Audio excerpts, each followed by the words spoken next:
বয়ফ্ৰেণ্ডৰ লগত বা যেনেকৈ নহওক ওলাই যায় তেতিয়া বহুত কথা পাতে ঘূৰি আহি পেলাই কিবা কিবি কথা কয় সি হোষ্টেলত তেনেকুৱা কথা পতা হয় কিন্তু মই দেখোঁ মোৰ লগত যেতিয়া যায় হয় চিনেমাৰ কথা পাতে নহয় গানৰ কথা পাতে নহয় অসমত তেওঁৰ ফেন ফল'য়িঙে কি কৰিছে সেইখিনি কথা কয় যিখিনি মোৰ একদম মোৰ কাৰণে অবোধ আছিলে কথা মই শুনি আচৰিত লাগে আৰু পৰিয়ালৰ কথা দুই এটা কয় আৰু নহ'লে ৰিদম গাই থাকে সেইটো অটটো হ'ব পাৰে জুবিন গাৰ্গে প্ৰতিটো কথা গানেৰে ইমান ধুনীয়াকৈ বৰ্ণনা কৰিব পাৰে এক্সপ্ৰেছ কৰিব পাৰে গীতৰ মাজেৰে প্ৰতিটো প্ৰজন্মক তেওঁ বুকুৰ অনুভৱবোৰ ক'বলৈ সুযোগ দিছে কিন্তু ব্যক্তিগত জীৱনত ইমান এক্সপ্ৰেছিভ জুবিন গাৰ্গ গৰিমা গাৰ্গক প্ৰথমতে সেইটোকে সুধি লৈছোঁ ব্যক্তিগত জীৱনত মই অলমষ্ট এক্সপ্ৰেছনলেছ মই কথাই নাপালোঁ ঘৰত সেইটো সদায় কমপ্লেইন কৰে একো নকওঁ নিজে নিজে ভাবি থাকোঁ আৰু চব দিলে উত্তৰটো নিজে তেওঁ নাই সেইটো নিজৰ আৰু জীৱন সংগীৰ উত্তৰটো বেলেগ হ'ব সেইটো ক'বলৈ গ'লে বিয়াৰ আগতে গোটেই কথাখিনি খুব ধুনীয়াকৈ এক্সপ্ৰেছ কৰিছিলে গোটেই কথাবোৰ বিয়াৰ আগত এনেও বেছি কথা কয় চবে বিয়াৰ পিছত মাত নাইকিয়া কৰি দিয়েতো মাত এতিয়া মোৰহে নাইকিয়া হৈছে যেতিয়া ৰাতি আহি ঘৰত সোমাইহি 3 ঘণ্টামান তেওঁ ইমানেই কথা কৈ দিয়ে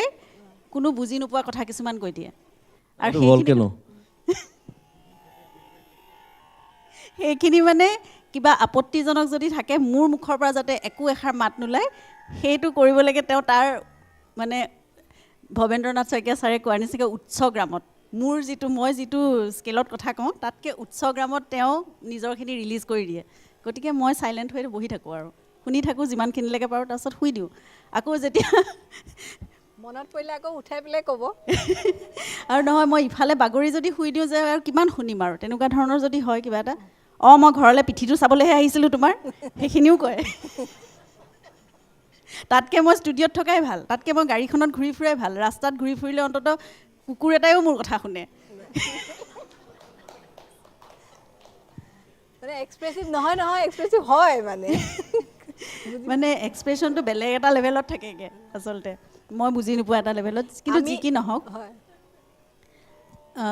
মানুহজন যেনেকৈ মই আৰম্ভণিৰ পৰা পাইছিলোঁ খুব শিশুসুলভ মন এটাৰ এজন মানুহটো গতিকে মই যেতিয়া পাইছোঁ তেওঁ তেতিয়া 23-24 বছৰীয়া এজন যুৱক সৰু ল'ৰা এজন আৰু তেতিয়া বাৰু ময়ো সৰু আছিলোঁ সেইটো কম্পেৰেটিভলি যেনেকৈ নহওক কিন্তু সেইখিনি সময়ৰ পৰা মই যেনেকৈ পাইছোঁ আজি এই 49 বছৰ বয়সলৈকে এটা দীঘলীয়া তেতিয়াও ইমান কথা নকওঁ কিন্তু মই এইটো সিদিনা মোক কৈছে মই যেতিয়া মুখেৰে খুব ৰিদমবিলাক গাই থাকোঁ য'ত যাওঁ তাৰমানে ভাবে মানে এইটো কি ধৰণৰ বস্তু এইটো খালি মুখেৰে ৰিদম গাই থাকে মানে তাবলা বল হওক ড্ৰামৰ বল হওক কিবা এনি টাইম চলি থাকে তেতিয়া সেইটো কথা মই ভাবোঁ মানে অন্য দেখোঁ যে অন্য ছোৱালীবোৰে যেতিয়া নিজৰ মানে ভালপোৱাজনৰ লগত ওলাই যায় নিজৰ বয়ফ্ৰেণ্ডৰ লগত বা যেনেকৈ নহওক ওলাই যায় তেতিয়া বহুত কথা পাতে ঘূৰি আহি পেলাই কিবা কিবি কথা কয় সি হোষ্টেলত তেনেকুৱা কথা পতা হয় কিন্তু মই দেখোঁ মোৰ লগত যেতিয়া যায় হয় চিনেমাৰ কথা পাতে নহয় গানৰ কথা পাতে নহয় অসমত তেওঁৰ ফেন ফল'য়িঙে কি কৰিছে সেইখিনি কথা কয় যিখিনি মোৰ একদম মোৰ কাৰণে অবোধ আছিলে কথা মই শুনি আচৰিত লাগে আৰু পৰিয়ালৰ কথা দুই এটা কয় আৰু নহ'লে ৰিদম গাই থাকে সেইটো অটটো হ'ব পাৰে সেইটো টেক্সিটো হ'ব পাৰে বা সেইটো সাগৰৰ পাৰতো হ'ব পাৰে চিনেমাখন চাই থাকোঁতে তাত যদি চিনটোত মই বেছিকৈ মন দি সোমাই গৈছোঁ তেতিয়াও শুনো কাষত কিবা বেলেগ এটাহে বাজি আছে দেখোন সেইটোও হ'ব পাৰে মানে বেকগ্ৰাউণ্ড মিউজিকটো এইফালৰ পৰাও বেলেগ এটা আহি থাকে সন্মুখৰ পৰাও বেলেগ